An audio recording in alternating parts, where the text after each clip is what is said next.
ನೋವಾದ್ರೆ ನೀನೇ ಹಂಚ್ಕೋಬೇಕೇ ಹೊರತು ಯಾರ ಹತ್ರನೂ ಹೇಳ್ಕೋಬಾರ್ದು. ಯಾಕಂದ್ರೆ ನೀನು ಚಿಲ್ಲರೆ ಆಗ್ಬಿಡ್ತೀಯ. ಈ ಪ್ರಪಂಚದಲ್ಲಿ ಜನ ಹೇಗೆ ಬದಲಾಗ್ತಾ ಇದ್ದಾರೆ ಗೊತ್ತಾ?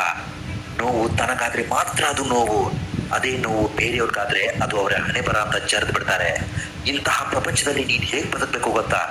ಯಾರ ಮೇಲೂ ಅವಲಂಬನೆಯಾಗದೆ ಇಡೀ ಜಗತ್ತನ್ನೇ ಗೆದ್ದು ತೋರಿಸ್ತೀನಿ ಅಂತ ಬದುಕಬೇಕು. ಈಸಬೇಕು, ಇದ್ದು ಜಯಿಸ್ಬೇಕು. ಇಲ್ಲಿ ಯಾವತ್ತೂ ಕೂಡ ಎಲ್ಲರನ್ನು ನಂಬಿದ್ರೆ ನೀನು ಬೀದಿಗೆ ಬರೋದಂತೂ ಫಿಕ್ಸ್. ಇಲ್ಲಿ ಯಾರು ನಿನ್ನವರಲ್ಲ ಗೆಳೆಯ, ನಿನ್ನವರಂತೆ ನಾಟಕ ಆಡ್ತಾರೆ. ಅದು ಯಾವಾಗ ಗೊತ್ತಾ? ನಿನ್ನಿಂದ ಅವರಿಗೆ ಉಪಯೋಗ ಇದ್ರೆ ಮಾತ್ರ. ಮಳೆಯಲ್ಲಿ ಎಲ್ಲ ಹಕ್ಕಿಗಳು ಆಶ್ರಯವನ್ನು ಹುಡುಕ್ತಾ ಹೋಗುತ್ತೆ, ಆದ್ರೆ ಹದ್ದು ಮಳೆಯನ್ನೇ ತಪ್ಪಿಸಲು ಮೋಡಗಳ ಮೇಲೆ ಹಾರಾಡ್ತಾ ಹೋಗುತ್ತೆ. ಅದೇ ತರಹ ನೀನಾಗ್ಬೇಕು ಗೆಳೆಯ.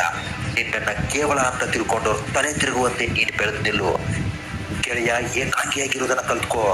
ಎಲ್ರೂ ನಿನ್ನ ಜೊತೆ ಕೊನೆಯವರೆಗೂ ಇರಲ್ಲ. ಬೇಡವಾದ ಜನಗಳಿಂದ ದೂರ ಇದ್ರೆ ಬೇಕಾದಷ್ಟು ನೆಮ್ಮದಿ ನಿನಗೆ ಸಿಗುತ್ತೆ. ದಾನ ಧರ್ಮ ಮಾಡು, ಆದ್ರೆ ಇರುವುದನ್ನೆಲ್ಲವನ್ನ ಪೂರ್ತಿಯಾಗಿ ಕಳ್ಕೋಬೇಡ. ಕರುಣೆ ತೋರಿಸು, ಆದ್ರೆ ಮೋಸ ಹೋಗ್ಬೇಡ. ಪ್ರೀತಿ ತೋರಿಸು, ಆದ್ರೆ ಗುಲಾಮನಾಗ್ಬೇಡ. ಯಾಕಂದ್ರೆ ಈ ಪ್ರಪಂಚದಲ್ಲಿ ನಿನಗೆ ಅಂತ ಯಾರು ಇಲ್ಲ. ಇಲ್ಲಿ ಯಾರು ಕೂಡ ನಿನ್ನವರಾಗೋದಕ್ಕೆ ಸಾಧ್ಯನೇ ಇಲ್ಲ. 10 ಜನ ಮಿತ್ರರ ಬಳಿ ಕುಳಿತುಕೊಂಡು ಒಬ್ಬರ ಮೇಲೆ ಕೆಟ್ಟದ್ದು ಮಾತನಾಡೋದಕ್ಕಿಂತ ಒಂಟಿಯಾಗಿ ಕುಳಿತುಕೊಂಡು ನಿನ್ನ ಜೀವನದ ಬಗ್ಗೆ ಯೋಚನೆ ಮಾಡುವುದೇ ಶ್ರೇಷ್ಠವಾದ ಕೆಲಸ ಗೆಳೆಯ. ನಿರಂತರವಾಗಿ ಮಾತನಾಡುವವರ ಹತ್ರ ನಿನ್ನ ರಹಸ್ಯವನ್ನ ಹೇಳಬೇಡ. ವಾದಿಸುವವರ ಹತ್ರ ಪ್ರತಿವಾದ ಮಾಡಬೇಡ. ಬುದ್ಧಿವಂತರ ಹತ್ರ ಸ್ಪರ್ಧೆಗಿಳಿಬೇಡ. ಎಲ್ಲ ಬಿಟ್ಟವರ ಹತ್ರ ಜಗಳ ಆಡಬೇಡ. ಜೀವನದಲ್ಲಿ ಒಂದೇ ನಿಯಮ ಇಟ್ಕೋ, ನೇರವಾಗಿ ಮಾತನಾಡು, ಸತ್ಯವನ್ನೇ ಮಾತನಾಡು, ಮುಖಕ್ಕೆ ಮುಖ ಕೊಟ್ಟು ಮಾತನಾಡು.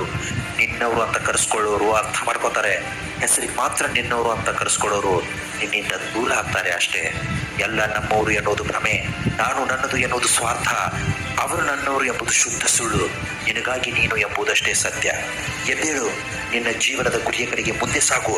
ಸಮುದ್ರ ಎಂದಿಗೂ ನೀರಿಗಾಗಿ ಯೋಚನೆ ಮಾಡುವುದಿಲ್ಲ, ತಾನಾಗಿಯೇ ನೀರು ಅಲ್ಲಿಗೆ ಹರಿದು ಬರ್ತಾ ಇರುತ್ತೆ.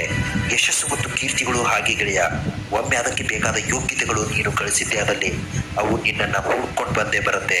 ಕೊನೆಗೊಂದು ಮಾತು, ಅರ್ಥ ಇಲ್ಲದೆ ಇನ್ನೊಬ್ಬರ ಹಿಂದೆ ಅಲಿಯುವುದಕ್ಕಿಂತ ಅರ್ಥ ಹುಡುಕಿಕೊಂಡು ದೇಶ ಅಲಿಯೋದೇ ಲೇಸು. ಇಂತಹ ಮತ್ತೊಂದು ಒಳ್ಳೆಯ ಕಂಟೆಂಟ್ ತಗೊಂಡು ನಾಳೆ ನಿಮ್ಮ ಮುಂದೆ ತಪ್ಪದೇ ಹಾಜರಾಗಿರ್ತೀನಿ ಗೆಳೆಯರೆ. ಚಾನಲ್ ಒಂದು ವೇಳೆ ನೀವು ಸಬ್ಸ್ಕ್ರೈಬ್ ಮಾಡಿಲ್ಲ ಅಂದ್ರೆ ದಯವಿಟ್ಟು ಸಬ್ಸ್ಕ್ರೈಬ್ ಮಾಡ್ಕೊಳ್ಳೋದನ್ನು ಮಾತ್ರ ಮರಿಬೇಡಿ. ನಮಸ್ಕಾರ, ಎಲ್ರಿಗೂ ಒಳ್ಳೆಯದಾಗ.